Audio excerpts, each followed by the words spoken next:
Hey Kayla, it's Nesto here. You are obviously a leader on the team, and because of your veteran status, but also because of your play. Your defense has been very good this year, and in fact, you're one of the few players that graded out pretty well against Stanford. So, how do you assert yourself as a defensive leader on this team? I kind of just know our defense. Our defense is really complicated, and I know the defense now since I've been here for so long, in and out. And so teaching the other kids to learn the defense has also helped me grow as a defender, knowing my positions and just recognizing that I'm not the fastest kid out there. So I gotta use my brain to work with angles rather than speed in order to become a better defender. Derek also preaches defense a lot, and that's usually our main focus. So I just been trying to work on that so that I can actually stay on the floor longer. Okay, so Kayla, I want to ask you about the offensive side now.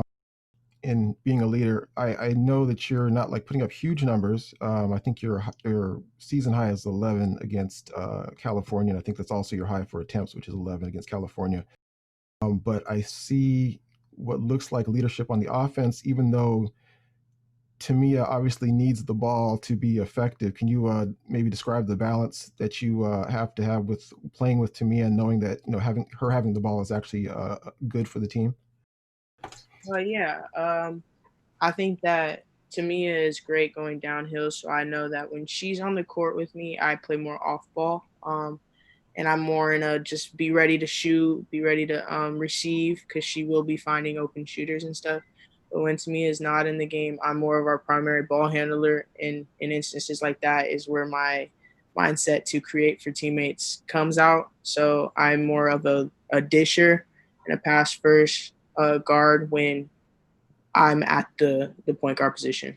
Right, but it seems like maybe when the team needs a shot, the ball seems to somehow end up in your hands, and you seem to be very confident taking those shots. Is that something that you're conscious of in terms of being available for when the clock's running down, or if the team needs a basket? Yeah, I know a lot of people look at me to lead and stuff like that. So on the court, I feel like I have to lead as well.